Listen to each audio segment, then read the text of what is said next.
Ya, dua macam pertobatan. Pertobatan yang pertama itu adalah pertobatan lahiriah. Dan seringkali pertobatan lahiriah itu menyangkut tingkah laku agama. Jadi kalau saudara memperhatikan di dalam kegiatan-kegiatan agama di seluruh dunia ini dan dilakukan oleh seluruh orang-orang yang memiliki agama, mereka seringkali rajin beribadah, betul ya? Mereka seringkali membaca firman Tuhan mereka seringkali berdoa, mereka seringkali melakukan ritus-ritus agama mereka. Bahkan mereka seringkali juga melakukan segala aktivitas-aktivitas rohani yang membawa mereka itu seolah-olah orang yang rohani, tapi sebetulnya rohana. Ya, kenapa? Karena kita tidak tahu apa yang ada di dalam hati. Yang kita tampilkan di luar itu adalah tingkah laku agama. Maka tidak mengherankan orang yang pergi ke gereja, orang yang pergi ke masjid, orang yang pergi ke kuil, mereka melakukan ibadah ya tetap korupsi. Betul? Ya. Biarpun mereka berdoa kepada Tuhan, meminta pertolongan Tuhan, meminta kuasa Tuhan, ya tetap khawatir. Ya. Biarpun mereka itu melakukan yang namanya rutinitas ibadah, melakukan kegiatan-kegiatan rohani, ya tetapi ketika kita berantem dengan istri dan suami kita, bukan keluar puji-pujian, tetapi yang keluar caci makian, kata-kata kotor. Bahkan tidak hanya itu saja, mereka juga bisa melakukan KDRT. Mereka orang beragama. Mereka bukan orang ateis. Mereka bukan orang yang dalam tanda petik tidak punya moral agama. Bukan. Mereka punya moral agama. Tetapi di dalam kenyataannya mereka melakukan itu semua sekedar lahiriah. Ya, Tuhan Yesus mengatakan, kalau keagamamu hanya untuk dilihat orang, kamu mendapatkannya. Kamu mendapatkan pujian. Tetapi engkau tidak akan pernah mendapatkan pujian daripada Allah. Karena Allah tahu. Dan Allah sanggup melihat yang di luar dan yang di dalam. Maka tidak mengherankan ketika Samuel itu diminta untuk mencari pengganti dari Raja Israel. Ya, Samuel itu diminta untuk pergi ke rumah Isai. Dan ketika dia ada di sana, Samuel mengatakan, coba kamu keluarkan ya anak-anakmu itu show gitu ya, untuk menonton gitu ya, siapa kira-kira dari sekian banyak anak-anak Isai itu siapa yang dipilih oleh Tuhan. Dan Samuel itu sangat terkejut sekali karena apa? Melihat penampilan ya anak-anak Isai yang tinggi, gagah, besar, hebat. Samuel itu sampai terpesona dan mengatakan, ini yang dipilih oleh Tuhan, ini yang dipilih oleh Tuhan. Tapi ternyata setelah sekian banyak anak Isai itu tampil, Tuhan mengatakan kepada Samuel, bukan itu yang aku pilih. Bukan itu yang aku pilih. Kenapa? Karena engkau hanya melihat yang di luar. Engkau tidak melihat yang di dalam. Aku bisa melihat yang di luar dan aku bisa melihat yang di dalam. Dan aku ingin menyatakan itu kepada engkau. Maka akhirnya Samuel mengatakan, masihkah ada anak kamu lagi? Ada.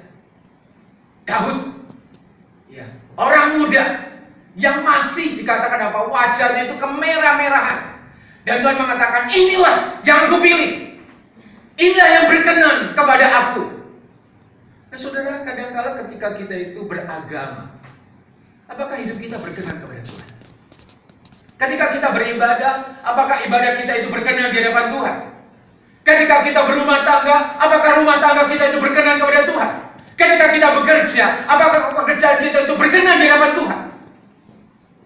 Mungkin orang mengatakan kamu hebat. Mungkin kamu mengatakan kamu rohani. Mungkin kamu dikatakan orang yang saleh, orang yang baik di hadapan manusia. Tapi belum tentu di hadapan Tuhan. Maka kita perlu untuk mencari perkenanan Tuhan dibandingkan perkenanan manusia. Ada satu kata yang saya rindukan nanti kalau saya itu ketemu dengan Tuhan gitu ya. Kata itu adalah, hai hambaku yang setia dan yang baik. Ya, masuklah dalam kemuliaan Tuhanmu. Tapi hal yang paling menakutkan bagi saya adalah ketika nanti saya ketemu dengan Tuhan, "Hei hambaku yang jahat." Baik dan jahat itu bukan penilaian manusia. Baik dan jahat itu adalah penilaian daripada Tuhan itu sendiri. Sehingga engkau dan saya harus memiliki kepekaan hati. Engkau harus memiliki hati yang mau mendengar suara Roh Kudus melalui kebenaran firman Tuhan. Bagaimana perjalanan kehidupan saudara dan saya, dan bagaimana saudara menata hidup saudara. Hidup cuma sekali di dalam dunia ini, betul ya? Betul? Dan Alkitab mengatakan 70 sampai 80 tahun. Dan kebanggaannya adalah penderitaan dan kesukaran. Tetapi di dalam Mazmur 90 ayat 12 dikatakan apa? Ajar aku untuk apa? Memiliki hati yang bijaksana. Supaya aku bisa menghitung hari-hari yang Tuhan berikan di dalam kehidupanku. Jangan sampai kita menyesal. Ada yang mengatakan nasi sudah menjadi bubur. Tapi kalau saudara bertobat dengan sungguh-sungguh, bubur itu bisa diubah oleh Tuhan menjadi nasi lagi. Amin. Amin. Kenapa? Karena Tuhan punya kuasa itu. Saudara dan saya tidak punya kuasa itu. Iblis tidak punya kuasa itu.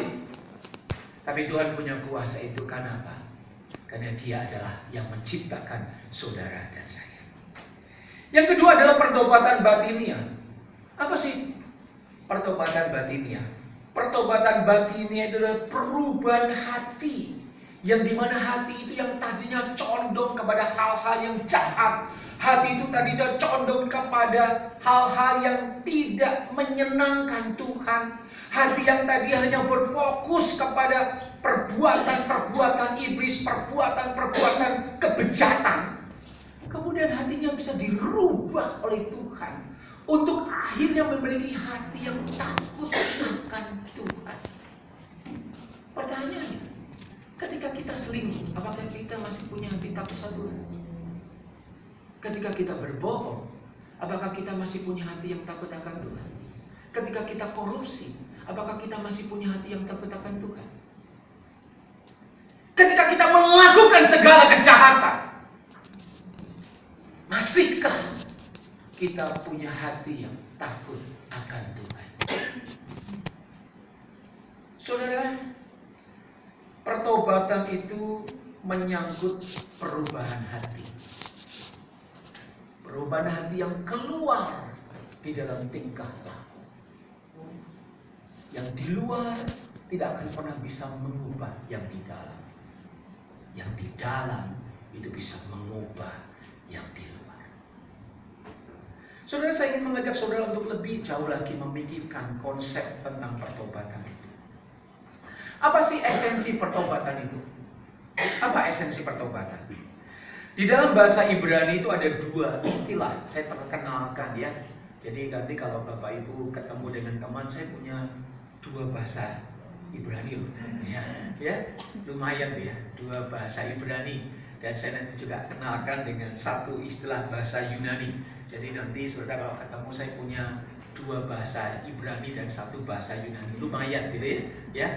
Daripada tidak sama sekali begitu ya. Nah, dikatakan istilah Ibrani itu ada dua yang disebut Nahum. Apa sih Nahum? Nahum itu artinya sedih, memiliki keinginan yang kuat untuk berubah. Nah, saudara, kadang-kala Tuhan itu memberikan kesedihan di dalam kehidupan saudara dan saya. Tuhan tidak hanya memberikan yang namanya sukacita. Dan biasanya orang yang sukacita itu seringkali lupa diri. Ya, seringkali karena terlalu sukacita akhirnya tidak mampu untuk melakukan refleksi dan tidak mampu melakukan evaluasi diri. Tapi pada waktu kita itu menangis, maka biasanya itu menunjukkan ada satu perasaan sedih. Tapi kadang-kala kita itu baper gitu, bawa perasaan itu, ya baper ya, berarti ya. Saya perkenalkan sedikit baper itu orang muda. Kalau ketemu dengan saya, Pak Ipin jangan baper. Apa itu baper? Bawa perasaan, sedikit-sedikit perasaan, sedikit-sedikit perasaan. Tapi coba bayangkan kalau nggak ada perasaan, kamu robot loh. Kamu robot loh, kamu mau robot. Enggak, bukan? Justru Tuhan berikan perasaan itu supaya apa? Kamu memiliki kelembutan hati. Ketika engkau menangis itu menunjukkan kamu tidak berdaya.